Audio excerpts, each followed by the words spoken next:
Prenons la direction de l'étranger. Le nombre de cas diminue en Chine, mais il augmente ailleurs. Plus de 500 nouveaux cas en 24 heures en Corée du Sud. Un premier cas en Afrique subsaharienne au Nigeria. La Lituanie est touchée à son tour. En Europe, c'est l'Italie qui reste la plus concernée.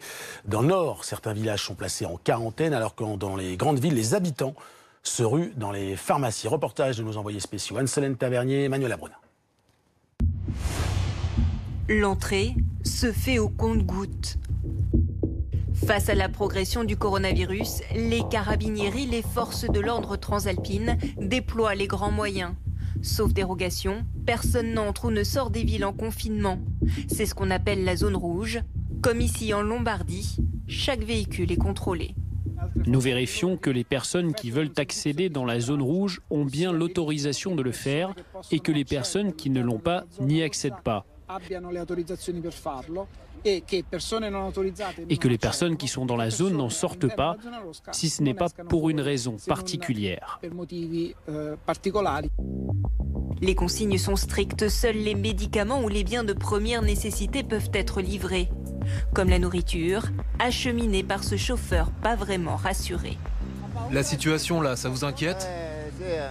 J'ai un peu peur, oui, c'est sûr. Mais j'ai livré parce que les gens doivent quand même pouvoir manger. Là-bas, c'est comment? As-tu parlé avec les gens de Casa Pusterlango? Non, là-bas, j'ai livré. Et basta, c'est tout. La Lombardie est l'un des principaux foyers de contamination avec la Vénétie. Plus d'une dizaine de villes sont confinées, coupées du monde.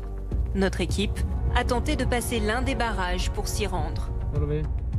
Non possiamo passare Bertonico? No. E Castiglionedara? No. Se può fare il giro, gentilmente, inversione e tornare indietro, grazie. Ok. Sono giornalista per la televisione francese? No, ok. No.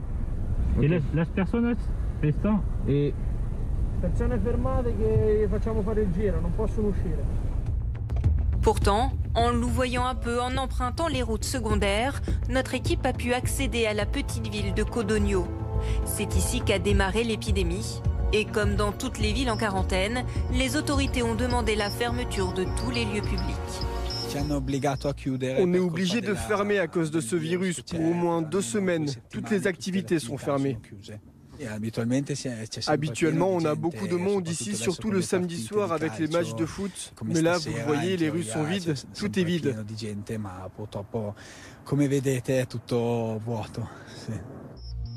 À une trentaine de kilomètres de là, la ville de Crémone. Les habitants comme Thomas, un étudiant français, doivent eux aussi se plier aux mesures sanitaires. J'ai appelé toute ma famille pour leur prévenir que tout allait bien, que j'étais resté confiné dans mon appartement ces 2-3 derniers jours, que j'avais pas été en contact direct avec des gens. Il a fallu que je m'organise aussi avec mon école, prévenir mes professeurs pour savoir ce qui allait advenir de mon échange étudiant. Donc il y a une angoisse permanente en fait, il y a un stress permanent d'un danger dans l'air. En fait, un danger qui flotte dans l'air, on ne sait pas où c'est, on ne sait pas d'où ça vient et on ne sait pas si ça nous a déjà touchés ou pas. Un sentiment d'incertitude qui tiraille toute la région. Guardamillo, en zone jaune, est à proximité immédiate des villes placées en confinement. Mais ici, pas de quarantaine imposée, c'est aux commerçants de choisir s'ils ouvrent ou ferment leur établissement. Luigi, pizzaiolo, attend une clientèle qui ne vient plus. Ce jour-là, il n'a vu que 3 clients. Ici, ce n'est pas la zone rouge, on est en zone jaune. C'est pour ça qu'on peut ouvrir sur un créneau horaire imposé, mais on aurait mieux fait de fermer. Dans les rues, très peu de monde. Le parc est déserté, l'école vide. Même le maire ne sort pas de son bureau. Les habitants sont conscients du problème que pose l'épidémie et ils anticipent les directives des autorités. Alors que le coronavirus progresse, l'inquiétude a aussi gagné Milan, la capitale économique du pays. Pour se protéger, beaucoup ont le même réflexe, direction la pharmacie. Gel hydroalcoolique, masque de protection, l'officine ne désemplit pas, même si les clients refusent de dramatiser.